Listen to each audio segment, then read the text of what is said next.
Hello दोस्तों, मैं अपनी एक स्टोरी आप लोगों के साथ शेयर करना चाहता हूँ। मेरा नाम रकीब है। मैं बांग्लादेश से बिलोंग करता हूँ। मैं अपने फादर का, मदर का, पूरे हमारे घर का मैं स्टोरी आप लोगों के साथ आज कुछ अंश शेयर करूँगा। मेरी जो भी प्रॉब्लम शुरू हुई हमारे घर पे, मेरी सेकंड मदर आने के बाद मेरे फादर ने अचानक ही बिना बोले दूसरी शादी करके आ गए और हमारे सामने वाले जो ज़मीन पड़ी हुई थी हमारा ही, वहाँ पर बड़ा सा टीना का शेड देके बहुत ही बड़ा सा अच्छा सा घर बनवाए और 7 दिन के अंदर ही अंदर वहाँ पर छोटी माँ को लेके यानी कि अपनी दूसरी बीवी को लेकर शिफ्ट हो गए। उसके बाद से तो हमारी ज़िंदगी जैसे दूभर हो गई। हम 3 भाई बहन हैं। मेरी माँ एकदम दुखी हो गई थी। मेरी माँ चाहती थी कि हम नाना नानी के पास चले जाएं, लेकिन मम्मी किसी के ऊपर बोझ नहीं बनना चाहती थी। इसीलिए कोशिश कर रही थी कि यहाँ पर रह कर ही हम अपना पेट पाल सके, हम लोग पढ़ सकें। मेरे भैया तब, बड़े भैया जो थे वो तब अपना 12th में पढ़ रहे थे। वो बहुत ही मुश्किलों के साथ एक दुकान में उनको काम मिल गया। उनका एक दोस्त भी काम किया करता था वहीं पे। करीब करीब 3 महीने के बाद की बात मैं आप लोगों से शेयर कर रहा हूँ, जो कि हमारे साथ परेशानियाँ तो स्टार्ट हो ही गई थी, लेकिन और भी अचंभित कांड जो शुरू हुआ 3 महीने बाद। एक दिन मेरी माँ जो थी वो कुछ छोटी माँ को बोलने के लिए गई। कुछ सामान्य बात ही थी। कुछ पापा से वो मिलने गई थी कि पापा घर पे है कि नहीं, लेकिन पापा नहीं थे। और जो छोटी माँ थी मेरे माँ को बहुत ही बातें सुनाकर निकाल दी। तब मेरे बड़े भाई को बहुत गुस्सा आया। उन्होंने मेरी छोटी माँ के साथ बहस करने लगी। तब उसने कहा, रुक जा, तुम लोग को कुछ ही दिनों के लिए यहाँ पर रखी हूँ, तुम लोग कुछ ही दिनों के मेहमान हो, यहाँ पर यहाँ से भगा कर ही मैं दम लूँगी। ये सुनने के बाद मेरी माँ मेरे भाई को बिल्कुल चुपचाप करा के अंदर लेकर आ गई। मेरा भाई काफ़ी नाराज़ था, लेकिन क्या करते। उसी रात का बात है।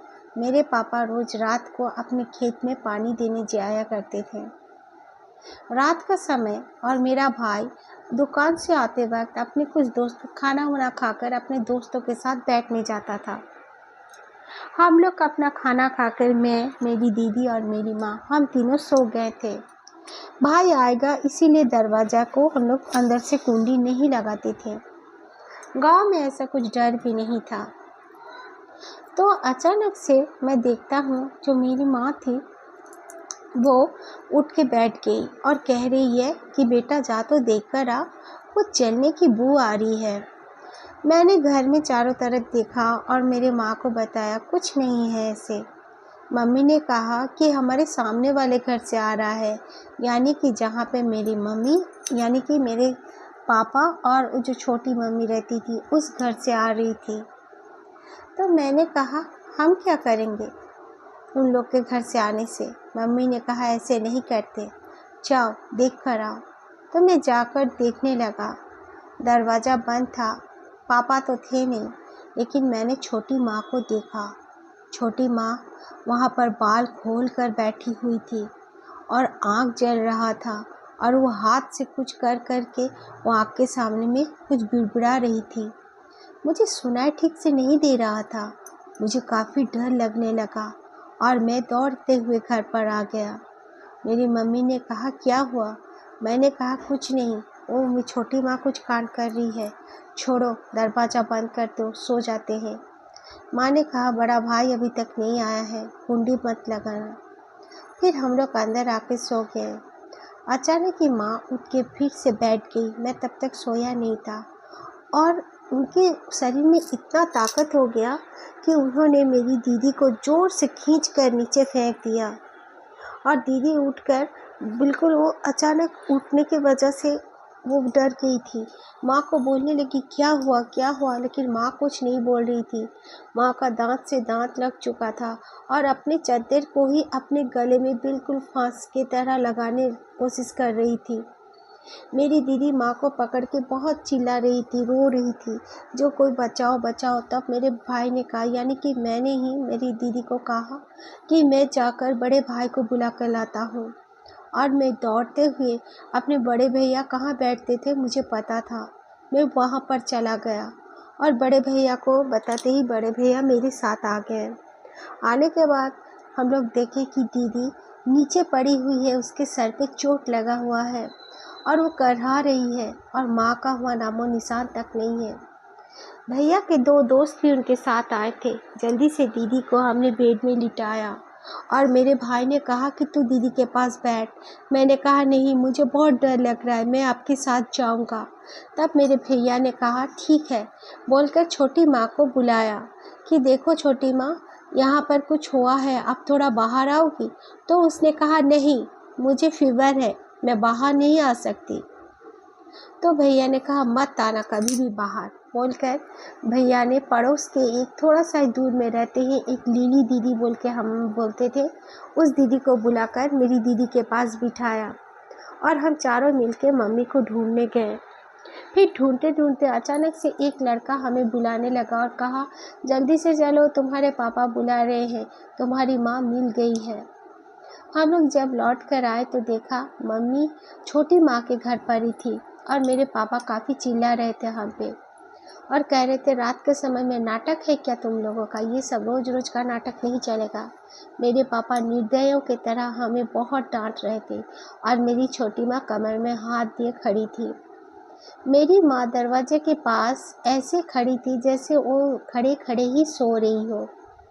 मेरे पापा ने पहले तो हमें बहुत डांटा और फिर कहा कि तुम्हारी माँ तो छोटी माँ के पास थी, तुम लोग वहाँ पर क्यों गए थे।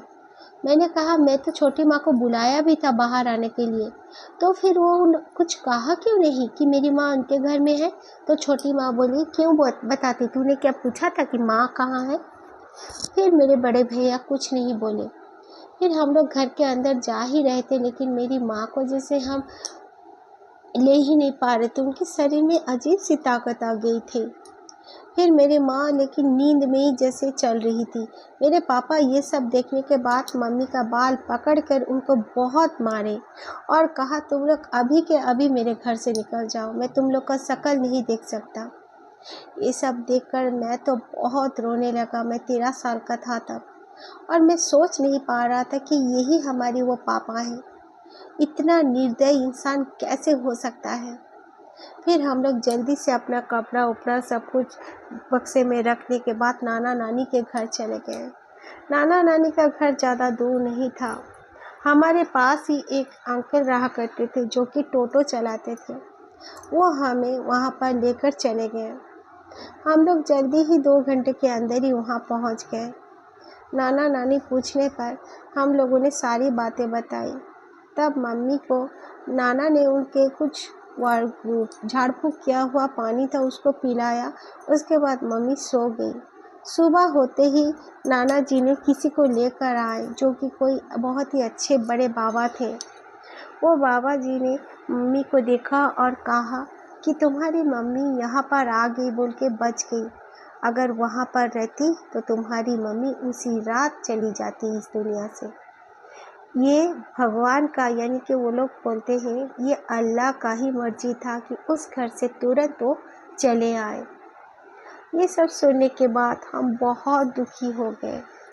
हमारी जो छोटी माँ आई थी वो काला जादू कुछ किया करती थी, इसी वजह से मेरे पापा को भी उसने फांस लिया था।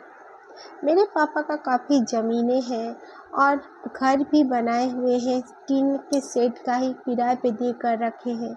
अच्छा खासा फाइनेंशियल हमारा तगड़ा था, लेकिन हम लोगों को अनाथ की ज़िंदगी जीने के लिए मजबूर कर दी। लेकिन मेरे मामा जो थे उनका एक दोस्त था वकील, उसने हमें इस तरह जीने के लिए मजबूर होने नहीं दिया। हम अपना हक पा ही गए। खैर उस समय हमें बहुत तकलीफ़ हुई थी, लेकिन अब कुछ ठीक ही है।